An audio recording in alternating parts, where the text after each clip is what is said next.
Good luck for all student. जैसा आप यहाँ पर देख रहे हैं, ये एक 10 नंबर का क्वेश्चन है। इस पे यानी कि क्वेश्चन का नंबर जो है वो 10 है। और ये जो क्वेश्चन है वो क्वेश्चन साझेदारी 2 यानी नए साझेदार के प्रवेश से संबंधित क्वेश्चन है। और यहाँ पर जब नया साझेदार एक प्रवेश करेगा तो कैसे कैसे करके करेगा, वो इसमें पूरी शर्तें हैं। इस तरह का क्वेश्चन पीछे 9 नंबर का क्वेश्चन मैं करा चुका हूँ। आप चाहें तो प्ले लिस्ट में जा करके देख सकते हैं। फिलहाल जो यहाँ पर क्वेश्चन है वो क्वेश्चन है ये कि मदन लाल और कृष्ण गोपाल साझेदार हैं। 30 जून 2015 को फर्म का इनका जो स्थिति विवरण है, आर्थिक चिट्ठा है, वो इस तरह से है। और वो है ये कि जो इनके लेनदार हैं, पहले हम दायित्व की तरफ देख रहे हैं, लाइबिलिटीज को देख रहे हैं कि जो इनके देनदार हैं वो 40,000 रुपए है। बैंक ओवरड्राफ्ट है वो 20,000 रुपए है। दे विल है वो 30,000 है। संचिति है वो 18,000 रुपए है। और जो इनकी पूंजियां दे रखी हैं वो मदन लाल की पूंजी 45,000 रुपए है और कृष्ण गोपाल की जो पूंजी है वो 30,000 रुपए है।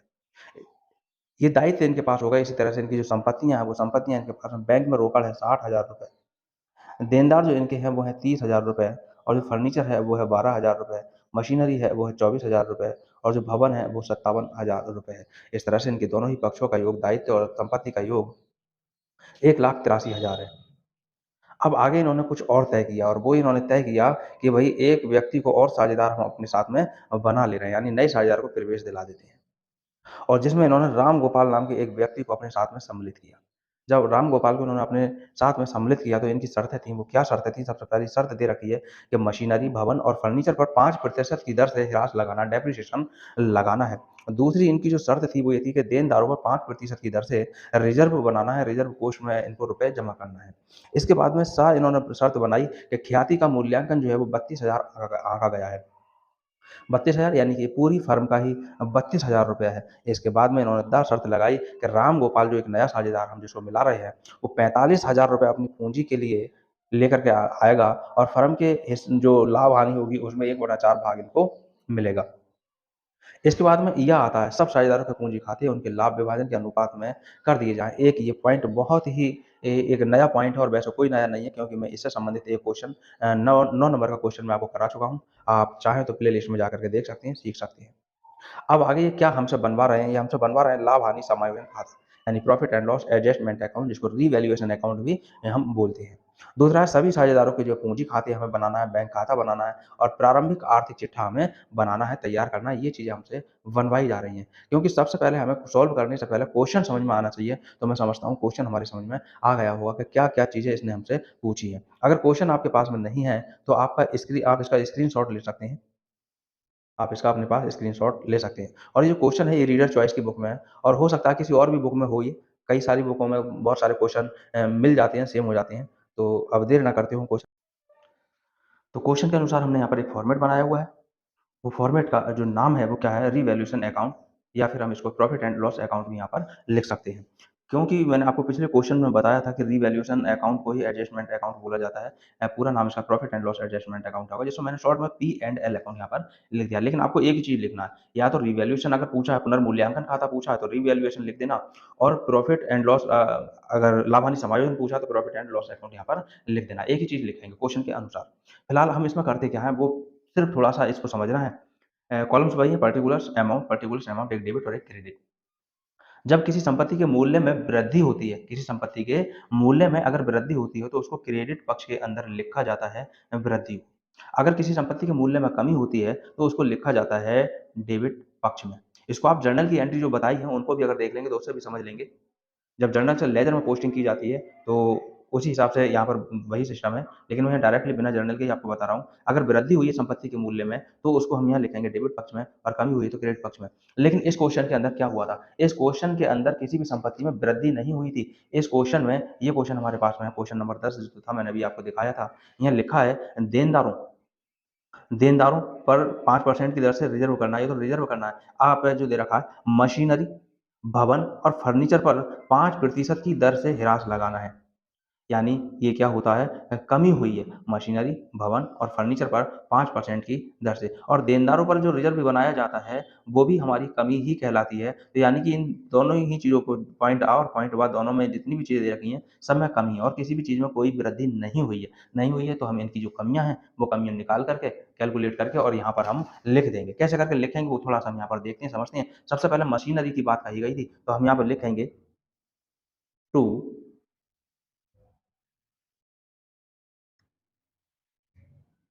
Machinery account.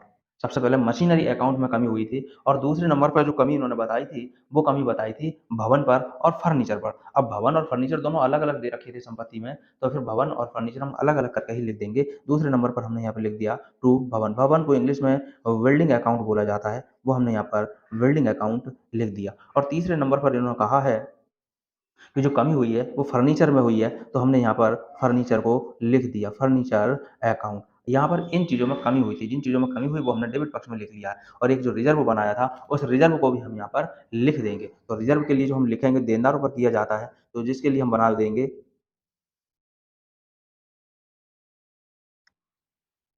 Provision for bad debits. ये इतनी चीज़ों में यहाँ पर कमी हुई थी। इसको हम सीधे-सीधे बीडीआर भी लिख सकते हैं, बैड डेबिट रिज़र्व। जैसे चाहें आप वैसे यहाँ पर लिख सकते हैं। अब इनकी धनराशियों को हम पता करें, तो धनराशि पता करने के लिए हमें यहाँ पर कैलकुलेट करनी पड़ेगी, क्योंकि किसी भी संपत्ति में कोई वृद्धि नहीं हुई थी। जब किसी संपत्ति में कोई वृद्धि नहीं हुई थी, तो यहाँ वृद्धि का लेखा नहीं होगा। कैलकुलेट हम यहाँ पे कर देते हैं। इसमें जो क्वेश्चन में जो दे रखा था, सबसे पहले मशीनरी, जो मशीनरी इस क्वेश्चन के अंदर दे रखी है, उसकी कीमत दे रखी है 24,000। कैलकुलेट मैं यहीं आपको करके दिखा देता हूँ। 24,000 यहाँ पर दे रखी है। तो 24,000 का जब हम 5% निकालेंगे इस तरह, तो 2 जीरो से 2 जीरो यहाँ पर कट जाएँगे। अब इनकी जो हम गुणा करके लिख देंगे, जीरो ऐसे ही आ जाएगा, 5 चौक 20 ऐसे ही आ जाएगा, हाथ से 2 बच रहा है, 5 दूनी 10 और 2 12। इस तरह से ₹1,200 मशीनरी के मूल्य में कमी हो जाती है। और दूसरा जो बिल्डिंग है, और बिल्डिंग के जो रुपए यहाँ पर दिए गए हैं, भवन के, वो दे रखे हैं ₹57,000, यानी ₹57,000 यहाँ पर दे रखा है, और इसका भी हमें 5% ही निकालना है। जब इसकी कैलकुलेट करके हम जब इसकी गुणा करेंगे, तो वो ये आएगा हमारे पास में ₹2,850, इतनी इस कमी यहाँ पर हो जाएगी। इसी तरह से फिर दे रखा है फर्नीचर, और फर्नीचर के जो रुपए दे रखे हैं क्वेश्चन के अंदर, वो दे रखे हैं ₹12,000। 12,000 का हमें क्या करना है, 5/100 हमें कर देना है। और जब इसकी हम कैलकुलेशन करेंगे, यानी 2 जीरो से 2 जीरो यहाँ पर ये कट जाएँगे, और जीरो यहाँ पर ऐसे ही आ जाएगा, और 12 पंजे 60 यहाँ पर हो जाएगा, यानी कि कुल मिलाकर के ये ₹600 की कमी फर्नीचर के मूल्य में हो जाएगी। और इसके बाद में फिर बीडीआर के बारे में कहा गया है, और बीडीआर जो हमारा दिया गया है, वो हमेशा प्रोविज़न फॉर बैड डेबिट्स, जो संचय करते हैं हम, देनदारों पर ही करते हैं, और वो देनदारों को जो रुपए दे रखे थे, वो रुपए दे रखे हैं ₹30,000। अब 30,000 दे रखा है, तो इसका भी 5 ही परसेंट है, और जब निकालेंगे तो 2 जीरो से 2 जीरो ऐसे ही कट जाएँगे, कोई बहुत बड़ी गुणा भाग नहीं है। आपस में जब इनकी गुणा करेंगे, तो 5 छंग 30, ये भी हमारे पास में 5 तियाँ 15, ₹1,500 हमारे पास, ये इनकी कमी हो जाएगी। ये कमियाँ जितनी-जितनी हुई हैं, वो क्या करना है हमें, उठा करके जो हमने फ़ॉर्मेट बनाया है, उस फ़ॉर्मेट में इनको लिख देना है। कितना-कितना आया वो आपके सामने है। सबसे पहले मैंने स्टेप बाय जो क्रम से लिखा है, उसी तरह से लिया है। यहाँ पर ₹1,200 की कमी हुई है मशीनरी में, और भवन में जो कमी हुई है, वो हुई है ₹2,850 की, और फर्नीचर में जो कमी हुई है, वो हुई है ₹600 की, और प्रोविज़न फॉर बैड डेबिट्स में जो कमी हुई है, वो हुई है ₹1,500 की। इस तरह से हमारे पास में जो भी लेन-देन है, वो सब यहाँ पर हो चुके। इसके अलावा इसमें और कुछ भी नहीं आता, वृद्धि आती है, तो वृद्धि क्वेश्चन के अंदर नहीं दे रखी है, तो अब हमारे पास में क्या होना है, हमारे पास काम होना है ये कि हम अमाउंट के कॉलम को यहाँ पर बंद कर देंगे, और अमाउंट के कॉलम को हम यहाँ पर बंद कर रहे हैं। जब अमाउंट के कॉलम को हम यहाँ बंद कर रहे हैं, तो देखें किस तरह से कर रहे हैं, सेम इसी तरह से आपको करना है। पहले हमने केवल अमाउंट वाले कॉलम को ही बंद किया है, और दूसरी जो हम लाइन ले रहे हैं, वो पूरे को ही हम यहाँ पर बंद कर दे रहे हैं।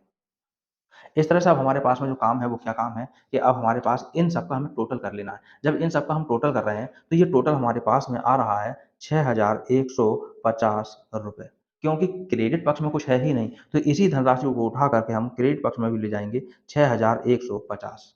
अब ये जो ₹6,150 है, ये हमको लेकर के जाना है। अब ये हमने यहाँ पर लिख दिया, और यहाँ पर हमारे पास कुछ भी धनराशि नहीं है। जब कुछ भी धनराशि नहीं है, तो यही धनराशि जो है कुल मिलाकर के रिवैल्यूएशन पर लॉस हो गया है। जब ये लॉस हो गया है, तो ये लॉस क्या होता है, जो पुराने साझेदार होते हैं, उन साझेदारों में बँटवारा कर दिया जाता है। लेकिन आपने इस क्वेश्चन में अगर ध्यान दिया हो, तो पुराने जो साझेदार हैं, उनका लाभ-हानि वितरण अनुपात क्वेश्चन में नहीं दे रखा है और ऐसी स्थिति में हम क्या करते हैं कि ऐसी स्थिति में रूल्स है कि इनको समान अनुपात में ही बाँटा जाएगा। इसके लिए मैंने प्लेलिस्ट में आपको बहुत सारी भी मिल जाएँगी, इस तरह इसकी भी वीडियो बनी हुई है कि जब साझेदारी संलेख बना हुआ नहीं होगा, तब कौन से नियम लागू होंगे। तो समान अनुपात में बँटता है, तो इन समान अनुपात में हम इनको बाँट देंगे। हमारे पास पुराने जो साझेदार थे, वो मदन गोपाल और कृष्ण गोपाल थे। उनकी पूँजियों में हमें इसकी धनराशि को लिख देना है। क्या करेंगे? वो हम क्रेडिट पक्ष में लिखेंगे वाई, पहला व्यक्ति जो था, वो था मदन लाल, तो हम यहाँ पे लिखेंगे मदन गोपाल। मदन गोपाल्स कैपिटल। तो मदन गोपाल्स कैपिटल हमने यहाँ पर लिख दिया और दूसरा व्यक्ति जो है वो हमारे पास में है कृष्ण गोपाल। तो यहाँ पर लिख देंगे हम कृष्ण गोपाल्स कैपिटल। अब इनके हिस्से में यानी कुल मिला के लॉस 6150 हुआ है। इसका हम बँटवारा कर देंगे। जब इसको हम बँटवारा करेंगे यानी 2 से हम इसको भाग लगा देंगे, 2 ही साझेदार हैं, तो जिसके हिस्से में जितना आ रही है धनराशि वो यहाँ पे लिख देंगे और ये धनराशि आ रही है ₹3075 इनके हिस्से में और ₹3075 इनके हिस्से में, ये बाँट दी गई। इस तरह से हमारे पास में ये रिवैल्यूएशन अकाउंट यानी कि profit and loss adjustment account बन कर के तैयार हो चुका है। तो मैं समझता हूँ कि आपके अच्छे से ये समझ में आ गया होगा। इसके बाद अब हमें क्या करना है, तो अब हमारे पास में इसका जो काम होगा, वो काम होगा इनके पूँजी खाते बनाना। तो पूंजी खाते बनाने के लिए सबसे पहले हमें फॉर्मेट की आवश्यकता होगी और वो फॉर्मेट हम यहाँ पर बना रहे हैं। तो ये हमने पूंजी खाते का यानी कैपिटल अकाउंट का यहाँ पर फॉर्मेट बना करके तैयार कर लिया है। इसमें डेट के कॉलम की हमें कोई भी आवश्यकता नहीं है, कॉलम्स हमने बनाए हैं पर्टिकुलर्स। 3 साझेदार हो गए हैं, तो तीनों के लिए हम यहाँ पर बनाएँगे मदन गोपाल, कृष्ण गोपाल और राम गोपाल। इनकी सबकी धनराशि है, ये डेबिट पक्ष है हमारे पास में। और क्रेडिट पक्ष में भी यही कॉलम पर्टिकुलर मदन गोपाल, कृष्ण गोपाल और राम गोपाल, ये हमारे पास में क्रेडिट पक्ष के कॉलम हो गए। पूंजी खाता बनाने से पहले हमें ध्यान देना होगा, क्वेश्चन के अंदर एक पॉइंट दे रखा था समायोजना में एडजस्टमेंटिंग में या नंबर पे कि सब साझेदारों के पूंजी खाते जो है उनके लाभ विभाजन के अनुपात में समायोजित कर दिए जाएँ। तो इसके लिए हमें क्या करना होगा? तो सबसे पहले हमें पूंजी समायोजित करनी होगी और पूंजी समायोजित करने के लिए हमें नया लाभ-हानि वितरण अनुपात यहाँ पर ज्ञात करना होगा। जब नया लाभ-हानि वितरण अनुपात ज्ञात करेंगे, तो नया लाभ-हानि वितरण अनुपात आप लोगों को पीछे काफ़ी सारे क्वेश्चन इसमें दिखा दिए गए हैं, सिखा दिए गए हैं कि नया अनुपात कैसे निकालते हैं। लेकिन यहाँ पुराने साझेदारों का कोई भी अनुपात नहीं दे रखा है। इनके लिए मैं इंडिकेट कर देता हूँ, मदन गोपाल के लिए एम से और कृष्ण गोपाल के लिए के से। ये 2 साझेदार हैं, जब इनमें कोई अनुपात नहीं दे रखा था, कोई समझौता नहीं दे रखा था, तो ये यहाँ पर हमारे पास में 1/2 अनुपात 1/2 के अनुपात में लाभ-हानि को बाँटेंगे। ये रूल है भारतीय साझेदारी अधिनियम का। अब इसमें क्या करना है कि एक नया साझेदार आया जिसका नाम था राम गोपाल, जिसको हमने आर से इंडिकेट कर दिया और राम गोपाल को ये 1/4 भाग देंगे। जब 1/4 भाग देंगे तो अब हमें पहले नया लाभ-हानि वितरण अनुपात ज्ञात करना होगा, तभी हम पूँजी को समायोजित कर सकते हैं। तभी हम लाभ-हानि को समायोजित कर सकते हैं। अब आर का 1/4 है।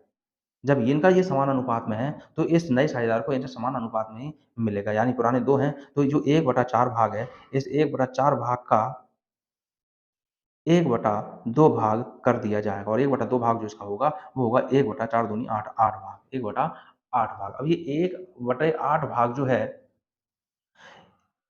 एम से भी इसको 1/8 भाग मिलेगा और के से भी इसको 1/8 भाग मिलेगा। इस पे ज़्यादा विस्तार से चर्चा करने की आवश्यकता नहीं, नहीं तो वीडियो काफ़ी लंबी हो जाएगी, बड़ी हो जाएगी।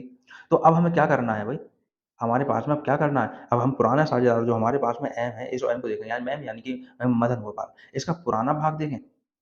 मदन गोपाल का जो पुराना भाग है, वो कितना है? वो हमें देखना है। मदन गोपाल का पुराना भाग 1/2 है। इसमें से 1/8 भाग इसमें से 1/8 भाग मदन गोपाल राम गोपाल को दे देगा। तो इनके पास में बचेगा क्या? यहाँ से एलसीएम ले लिया जाएगा और वो एलसीएम जो होगा हमारे पास 8 आएगा। जब 8 आएगा, इसकी पूरी प्रक्रिया मैंने आप लोगों को समझाई है, बताई है कि 1 हमने यहाँ लिखा और गुणा का निशान लगाया, 2 से इसको डिवाइड कर दिया तो 2 चौक 8 हो जाएगा, माइनस ऐसे ही आ गया और 1 ये वाला हमारा ऐसे ही आ गया और गुणा का निशान लगाया, 8 एकम 8 एक बार यहाँ पर ये चला आएगा। इक्वल टू हम कर देंगे, यहाँ पर हमारे पास आएगा 8 और 4 एकम 4 माइनस 1 एकम 1 बराबर 3/8। यानी मदन गोपाल का जो नया भाग होगा वो 3/8 होगा। इसी तरह से कृष्ण गोपाल का हम देखेंगे तो कृष्ण गोपाल का भी अपना पुराना 1/2 भाग था, जिसमें से 1/8 भाग ये दे दिया जाएगा। सेम प्रक्रिया यही है, तो इसका भी जो बराबर आएगा वो 3/8 भाग आएगा। अब जो 3/8 और 3/8 और जो नया व्यक्ति है जिसका नाम है राम गोपाल, उसका भाग अपना है 1/4। जब 1/4 भाग है तो यहाँ भी 8 है, यहाँ भी 8 है, हमें यहाँ भी 8 करना होगा। इसके लिए हम 2 से गुणा करेंगे। जब गुणा करेंगे तो ऊपर-नीचे दोनों जगह करते हैं गुणा। 2 एकम 2 और 2 चौक 8। इस तरह से अब इनका तीनों व्यक्तियों का जो रेशियो निकल के आएगा M, K, R, Madan Gopal, Krishna Gopal और राम गोपाल। ये इनका अनुपात निकल के आ रहा है 3/8 अनुपात 3/8 अनुपात 2/8 ये निकल कर के आ रहा है। अब इसी के अनुपात में पूँजियाँ इनकी समायोजित की जाएँगी। अब पूँजी जो समायोजित की जाएँगी, वो कैसे करके की जाएँगी? हमारे पास ये नया अनुपात यहाँ पर निकल आया। इसी के अनुसार हम पूँजी को समायोजित करेंगे। इसके लिए पूँजी समायोजित करने के लिए मैं 9वें क्वेश्चन में भी आपको बताया था, सेम उसी तरह से यहाँ पर प्रक्रिया को हम अपनाएँगे और वो प्रक्रिया हमारे पास में होगी, मैं डायरेक्ट ऐसे शॉर्ट में लिखूँगा कि राम गोपाल को 2/8 भाग मिलेगा और जिसके लिए ये पूँजी कितनी लेकर के आएँगे वो हमें देखना होगा। तो पूँजी के लिए हमें देखना होगा, थोड़ा क्वेश्चन की तरफ को चलना होगा। क्वेश्चन में कहा गया था, ये पूँजी जो लेकर के आया, मैंने कहा था स्क्रीनशॉट लेने के लिए। स्क्रीनशॉट लेने के लिए मैंने बोला था। जैसे यहाँ पर क्वेश्चन में लिखा था, देख लें यहाँ पर कि ये पूँजी के लिए 45,000 रुपए लेकर के आ रहे हैं और 32,000 ख्याति का आँका गया है। तो इस तरह से अब शुद्ध पूँजी हमें निकालनी होगी राम गोपाल की। और जब राम गोपाल की हम शुद्ध पूँजी निकालेंगे, वो कैसे करके निकलेगी, वो मैं आपको यहाँ निकाल करके दिखा देता हूँ। राम गोपाल जब आए, तो ये 45,000 रुपए ख्याति के ले वो सॉरी कैपिटल के लेकर के आए हैं। और ख्याति का जो मूल्य आँका गया है, वो ख्याति का मूल्य टोटल कितना आँका गया है? 32,000 रुपए आँका गया है, 32,000 और इनका हिस्सा 1/4 है। तो ये 4 अट्ठे 32 यानी कि 8,000 रुपए जो होते हैं, ये गुडविल के होते हैं। किसके हिस्से के? प्रीमियम के, राम गोपाल के। ये धनराशि लेकर नहीं आए हैं, ऐसा कहीं क्वेश्चन में नहीं लिखा है, तो इसको हम क्या करेंगे? इसमें से हम लेस कर देंगे। जब लेस कर देंगे तो ये हमारे पास 0, 0, 0 15 में से 8 घटाएँगे, 7 हमारे पास बचेगा और 3 यानी 37,000 रुपए जो है, वो नेट कैपिटल है इनकी, नेट कैपिटल राम गोपाल की।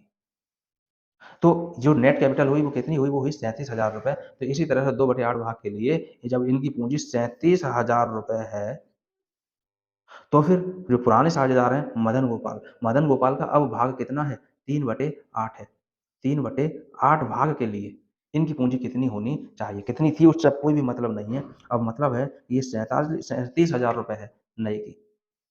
तो इसी का हम क्या करेंगे 3/8 भाग। लेकिन जो नया साझेदार है इसके भाग को यहाँ पर गुणा पलट करके लिख देंगे यानी 8/2। इस तरह से कैलकुलेट जब हम करेंगे तो 0 से ये 0 सॉरी 8 से 8 यहाँ कट जाएगा और 2 से हम इसको काट देंगे। 2 एकम 2, 1 बच रहा है 17 हो गया, 2 अट्ठे 16, 1 बचा 10 हो गया, 2 पंचे 10 और 2 जीरो हमारे पास ये बच गया। ये संख्या यहाँ पर कट गई है, इनकी आपस में गुणा कर देंगे। जब गुणा करेंगे तो ये हमारे पास आएगा 0 0, 2 जीरो आ गए हैं। 3 पंजे 15 का 5 हासिल 1, 3 अट्ठे 24 और 1 25 का 5 हासिल 2, 3 एकम 3 और 2 5। इस तरह से जो इनकी पूँजी निकल कर के आ रही है फर्म में, वो ये है कि अब इनकी जो पूँजी है 55,500 रुपए रहनी है। इससे ज़्यादा होगी तो निकाल कर ले जाएँगे, कम होगी तो ला कर के जमा करेंगे। क्योंकि के कृष्ण गोपाल इनका भी तो भाग 3/8 ही है। जब इनका भाग इतना है तो इसकी भी पूरी कैलकुलेशन यही होगी और यही धनराशि इनकी भी निकल कर के आएगी। ये पूँजियाँ हैं। अब तीनों साझेदारों की जो पूँजियाँ पहले क्या थी, क्या नहीं थी, वो कुछ नहीं। वो पूँजी अब ये रहेंगी 55,500 मदन गोपाल की, 55,500 कृष्ण गोपाल की और राम गोपाल की 37,000 रुपए है। ये इनके पास इनकी पूँजी है। अब इस तरह से हम बनाएँगे यहाँ पर पूँजी खाता। तो इसका जब हम पूँजी खाता बनाएँगे, तो पूँजी खाता बनाने के लिए ये धनराशि हमें आपको पूँजी को ध्यान में रखनी है। ध्यान में रखनी है तो इसको हम ध्यान में रखेंगे, बाकी सारी चीज़ को हम यहाँ पर अब घुमा दे रहे हैं और अब हम इनको शुरू करेंगे। अब जब शुरू करेंगे तो शुरू करने के लिए हमें सबसे पहला काम क्या होता है कि आखिर जो पुराने साझेदार थे, पुराने साझेदारों की जो पूँजी थी, वो हम क्रेडिट पक्ष में लिख लेते हैं। सबसे पहले काम है हमारा क्रेडिट पक्ष में इनकी पूँजियों को लिखना। तो सबसे पहले हम क्रेडिट पक्ष में चल रहे हैं और यहाँ पर लिख रहे हैं Y balance BD by balance BD. जो इनकी पुरानी पूँजियों का बैलेंस है वो लिखा जा रहा है और क्वेश्चन के अनुसार मदन गोपाल का जो योग आ रहा था, जो पूँजी में बैलेंस आ रहा था, वो बैलेंस था 45,000 रुपए और जो कृष्ण गोपाल थे, कृष्ण गोपाल का पूँजी का जो बैलेंस था, वो बैलेंस था 30,000 रुपए, जिसमें राम गोपाल का अभी कोई बैलेंस यहाँ पर नहीं था। फिर क्या हुआ, ये राम गोपाल आए और राम गोपाल जब यहाँ पर आए, आने के बाद में तब ये धनराशि को अपनी लेकर के आएँगे, कैपिटल को अपना लेकर के आएँगे। हमने यहाँ पर एक बनाया वाई। जब ये आए तो इन्होंने, क्योंकि क्वेश्चन में बैंक अकाउंट दे रखा, हम यहाँ पे बैंक अकाउंट ही लिखेंगे कि इन्होंने रुपया जो है वो बैंक अकाउंट में दे दिया हमारे। और बैंक अकाउंट में जब हुआ तो किस तरह से हुआ कि भई ये आए, क्योंकि इन दोनों की कोई धनराशि नहीं, ये हमारे पास में आए और इनकी जो धनराशि थी वो नकद जो रुपया लेकर के आए थे, ये कितना लेकर के आए थे वो क्वेश्चन पर हमें ध्यान रखना होगा। ये लेकर के आए थे 45,000 रुपए, जिस क्वेश्चन में लिखा था कि 45,000 रुपए ये पूँजी के लिए लेकर के आए हैं। लेकिन ख्याति के लिए ये कोई भी धनराशि लेकर के नहीं आए थे। जब ख्याति के लिए लेकर के नहीं आए थे, भले ही से लेकर नहीं आए, लेकिन ख्याति के जो रुपए हैं, वो इन दोनों में बराबर-बराबर बाँटे जाएँगे। पुराने साझेदारों, वो इनका हक है पुराने साझेदारों का, वो तो बाँटा ही जाएगा, जिसके लिए हम यहाँ पर लिखेंगे और वो यहाँ पर लिखा जाएगा। कहाँ से आएगी वो धनराशि? वो प्रीमियम की धनराशि है, लेकिन वो राम गोपाल की पूँजी में से बाँटी जाएगी। तो यहाँ पर हम लिख देंगे राम गोपाल्स कैपिटल, कैपिटल मैंने शॉर्ट में लिख दिया है। अब कितनी आ रही थी कैपिटल, जो इनकी गुडविल थी, वो गुडविल अभी हमने यहाँ पे निकाली थी, लिखी हुई दिखाई दे रही है, 8,000 रुपए इनकी गुडविल की थी। तो समान अनुपात है, समान अनुपात में क्या करेंगे, दोनों ही लोगों में 4-4 हज़ार रुपया बाँट दिया जाएगा, पुराने दोनों साझेदारों में। लेकिन इनकी जो पूँजी 45,000 है, इस पूँजी में से हमें यहाँ पर कम भी करना है। जब हमें कम करना है तो क्या करते हैं, कम करने के लिए अगर क्रेडिट की चीज़ को कम करना है तो उसको डेबिट कर दिया जाए। तो इसको हम डेबिट कर देंगे, डेबिट पक्ष में हम यहाँ पर लिखेंगे सबसे पहला काम इसी को 2। 2 में हम लिखेंगे पुराने साझेदारों को जो धनराशि दी गई है, वो यहाँ पर लिखेंगे और वो लिखने के लिए हम क्या करेंगे, जिसको जितनी धनराशि दी गई है, उस व्यक्ति का नाम लिख देंगे। हम यहाँ पर लिखेंगे मदन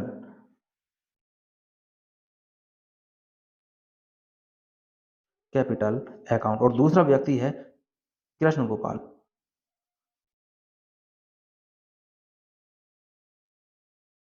मैंने शॉर्ट में ही लिख दिया है कृष्णास कैपिटल, नहीं तो हमें यहाँ लिखना है मदन गोपाल्स कैपिटल। जगह कम होने की वजह से मैंने यहाँ पर शॉर्ट में लिख दिया, समझ लेंगे इसको। तो अब ये जो धनराशि इनको मिल तो रही है, कितना-कितना, ये 4-4 हज़ार रुपए, इन्हीं के खाते में से तो हमें कम करना है राम गोपाल के, तो यहीं पे लिख देंगे 4,000 रुपया मदन गोपाल के खाते में गए और 4,000 रुपए कृष्ण गोपाल के खाते में गए हैं। इसके बाद अब हमें देखना है, जो-जो किसी तरह का कोई प्रॉफ़िट हुआ है, किसी तरह का कोई लॉस हुआ है, वो सब यहाँ पर लिख दिया जाएगा। क्वेश्चन के अंदर जो हुआ है, वो लॉस हुआ है। क्वेश्चन के अंदर जो हुआ है, वो रीवैल्यूएशन पर लॉस हुआ है और लॉस इनको, कोई प्रॉफ़िट होता है, तो हम क्रेडिट पक्ष में लिखते हैं, कोई लॉस होता है, तो हम डेबिट पक्ष में लिखते हैं। तो जो लॉस हुआ है, वो हम यहाँ पर लिख देंगे और वो लॉस के लिए हम लिखेंगे क्या? वो हमने यहाँ पर जो ऊपर प्रॉफ़िट एंड लॉस अकाउंट बनाया था, वही यहाँ लिख देंगे profit and loss adjustment, adjustment account. तो कितने-कितने का लॉस हुआ है, वो लॉस के रूप में उठा कर के हम ये लिख देंगे और वो जो लॉस हुआ था, वो लॉस यहाँ आपको दिखाई दे रहा होगा, ये 3,075, 3,075, इसी धनराशि को उठा कर के हम यहाँ लिख देंगे। 3,075 रुपए का लॉस रीवैल्यूएशन पर मदन गोपाल का हुआ था और 3,075 रुपए का ही लॉस कृष्ण गोपाल का भी हुआ था। ये चीज़ हमारे पास में हो गई। इसके अलावा प्रॉफ़िट क्या था इनका? तो भाई प्रॉफ़िट जो था इनका क्वेश्चन के अंदर दे रखा था और वो क्वेश्चन के अंदर दे रखा था बैलेंस शीट में, और वो क्या होता है, संचिति यहाँ पर दे रखी थी और वो संचिति दे रखी है 18,000 रुपए। ये 18,000 रुपए पुराने साझेदारों का अधिकार है, पुराने साझेदारों में बाँट दिया है, क्योंकि ये प्रॉफ़िट है, अवितरित लाभ है ये कैपिटल अकाउंट में क्रेडिट कर दिया जाएगा। तो ये क्रेडिट कर देंगे इनके क्रेडिट पक्ष में, यहाँ लिख दिया जाएगा वाई। रिज़र्व था तो हम यहाँ पर रिज़र्व लिख देंगे, रिज़र्व, और वो 18,000 है तो दोनों में समान अनुपात में बाँटा जाएगा, 9,000, 9,000 दोनों में ये बाँट दिया जाएगा। इसके बाद अब कहानी आती है कि भई आखिर इनकी पूँजी का जो पहले अब हम क्या करते थे, अगर पूँजी समायोजित नहीं की गई है, तो जो बैलेंस निकल कर आएगा, वही इनकी पूँजी मानी जाएगी। लेकिन यहाँ तो हमने अभी पूँजी का पूरा कैलकुलेशन किया है, ये, कि इनकी पूँजी जो है वो ये रहनी है। पूँजी का जो बैलेंस रहेगा वो ये रहेगा और पूँजी का बैलेंस हमेशा डेबिट पक्ष में निकल कर के आता है। अगर हम उसका पक्ष नहीं बदल रहे हैं, तो बैलेंस शीट ही जो निकल के आता है, वो डेबिट पक्ष में ही आएगा। तो इसको हम डेबिट पक्ष में लिखेंगे और इसमें हमें इनकी पूँजी रखनी है। इससे ज़्यादा अगर पूँजी है, तो ये लोग निकाल कर ले जाएँगे और अगर कम है, तो ये पूँजी ला कर के जमा करेंगे। तो देखते हैं, हम यहाँ पर अब लिख रहे हैं इनकी पूँजियों का बैलेंस। हम यहाँ लिख रहे हैं बैलेंस और हमने यहाँ पे लिखा टू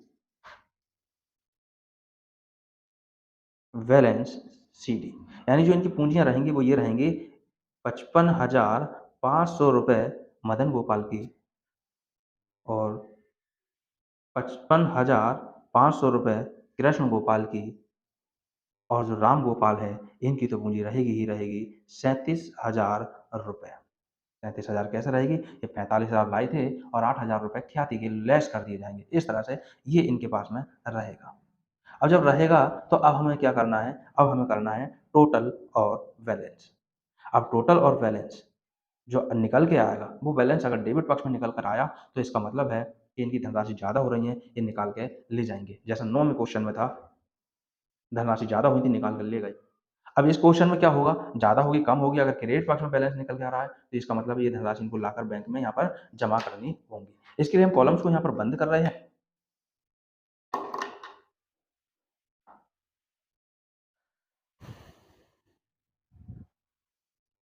देखिए, हम केवल अमाउंट्स के कॉलम को ही बंद कर रहे हैं और बाकी किसी और कॉलम को नहीं। और लास्ट वाले में जो है वो हम सभी पूरी लाइन को ही बंद कर देते हैं। ये अब हमें यहाँ पर देखना है टोटल और बैलेंस। तो टोटल और बैलेंस करने के लिए हमें क्या करना है, देखें और ध्यान दें।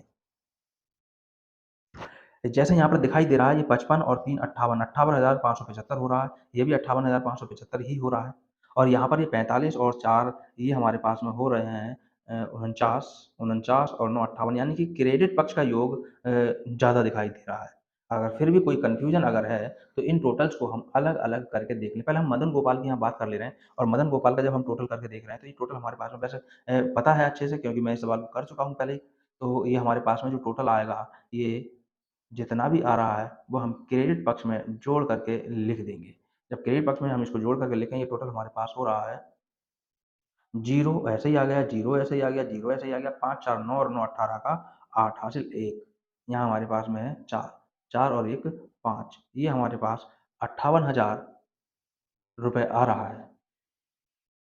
अब क्रेडिट पक्ष का कृष्ण गोपाल का अगर हम टोटल को जोड़ कर दें, पहले हम इन्हीं को देख लें, मदन गोपाल को ही देख लें। तो मदन गोपाल को ये हमने उठा करके लिखा है 58।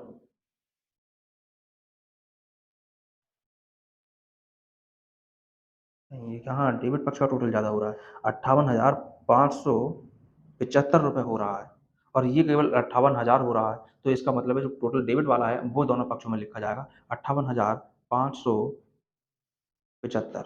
थोड़ा-सा ध्यान देंगे इस पर। ये जो लिखा है 58,575 लिखा हुआ है।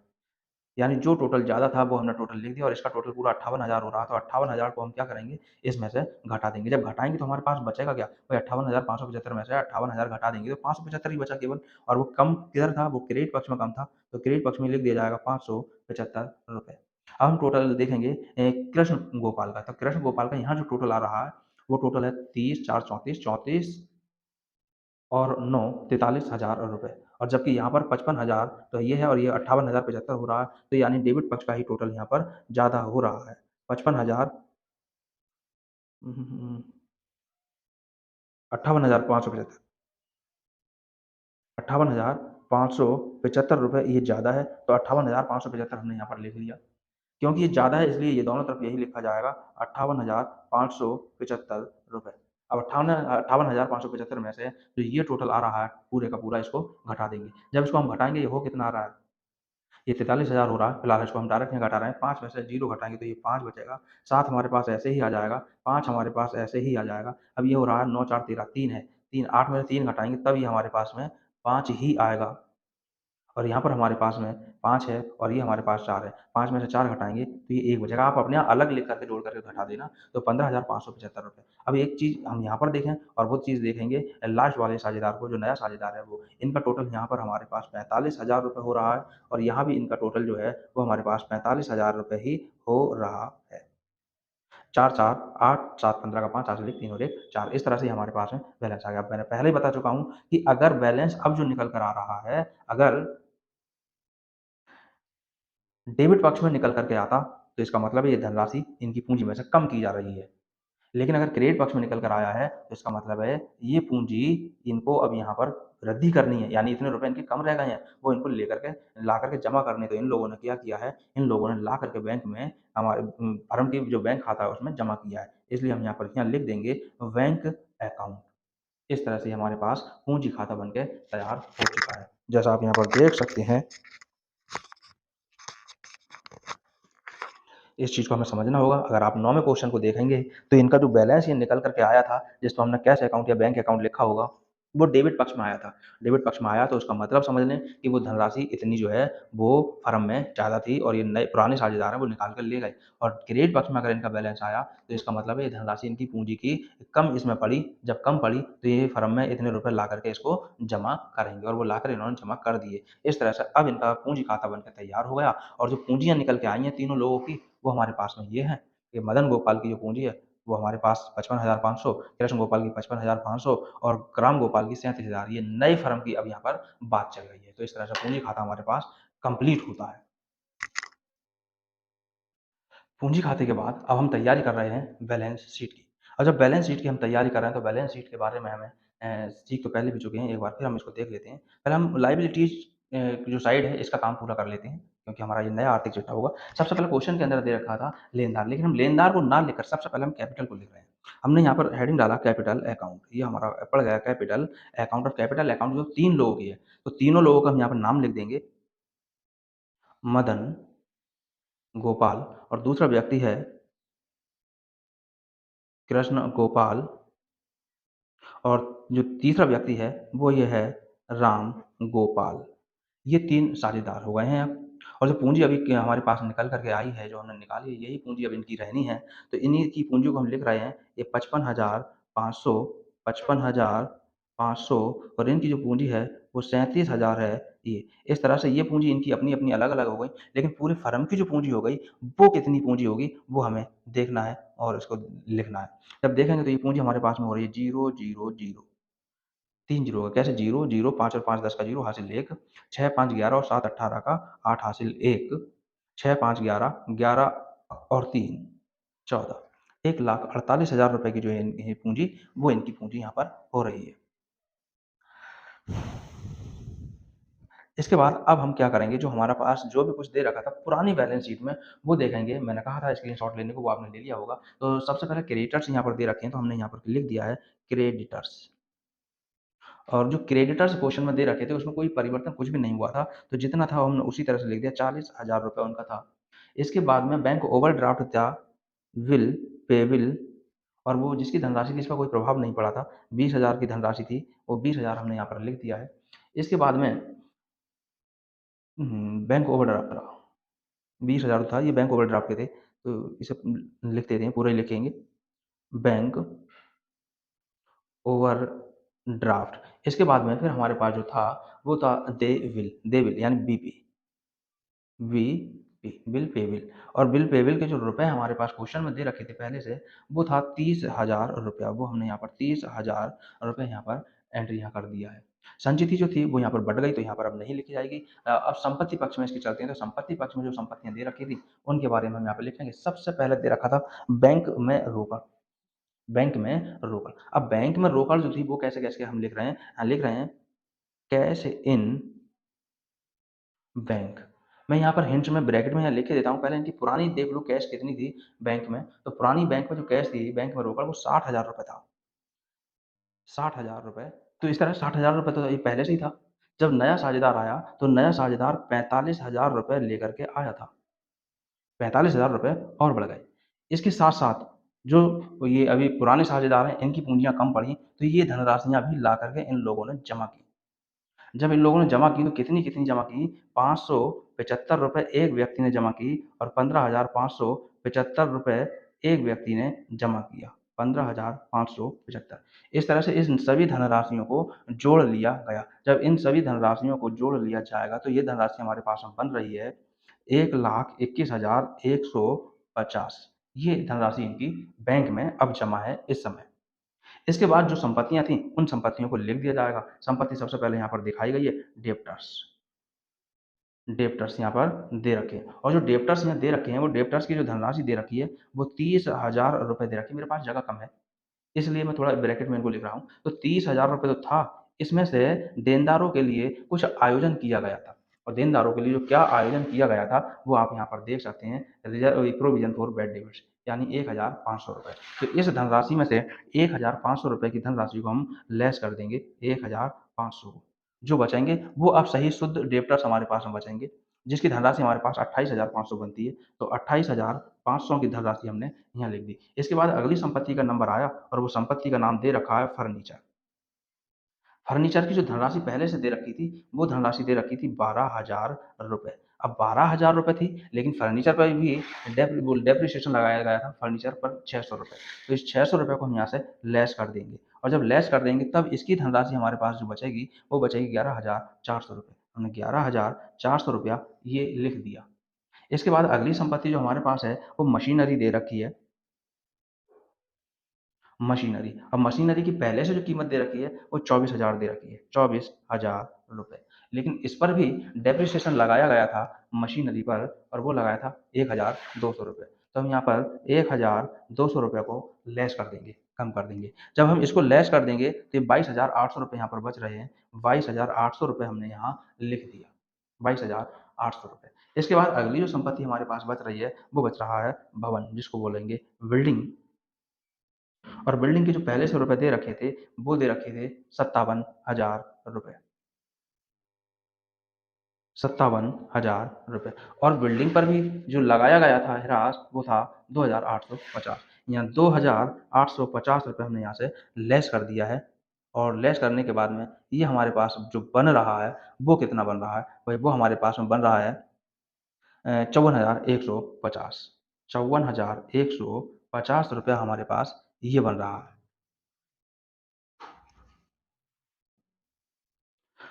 तो इस तरह से हमारे पास में ये एंट्री पूरी हो चुकी है। जब एंट्री हमारे पास पूरी हो गई तो अब हम इनका कर देंगे टोटल। अब जब हम टोटल इनका करेंगे, हम बना रहे थे बैलेंस शीट और वो भी नई फर्म की बैलेंस शीट हम यहाँ पर बना रहे हैं।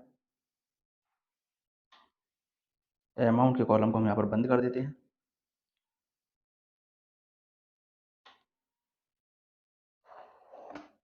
और बैलेंस शीट में दोनों पक्षों का योग हमारा बराबर आना चाहिए। तो ये जो टोटल हमारे पास में आ रहा है, इस तरह से हमारे पास 0, 0, 0, 8 ऐसे ही आ गया। 4, 4, 8 तो 10 और 3, 13 का 3 हासिल 1, 1 और 1 2, 2,38,000 ये हमारे पास बैलेंस शीट लायबिलिटीज़ आ गया और संपत्ति पक्ष का भी हम देखेंगे तो हमारे पास ये आएगा 0 का 0, 5 और 5 10 का 0 हासिल 1, 2, 5, 7, 4, 11, 8, 19 और 1, 20 का 0 हासिल 2। यहाँ हमारे पास हो जाता है 3, 8, 11, 12, 2, 14 और 4, 18 का 8 हासिल 1, 3, 2, 5, 6, 2, 8 और 5, 13 का 3 हासिल 1, 1 और 1, 2 इस तरह से हमारे पास में दोनों ही पक्षों का योग 2,38,000 आ चुका है। यानी हमारा जो क्वेश्चन हुआ वो बिल्कुल ओके है, सही है और आपने क्वेश्चन में देखा होगा, स्क्रीनशॉट भी लिया होगा, उसमें भी आंसर हमारे पास इतना ही दे रखा है 2,38,000।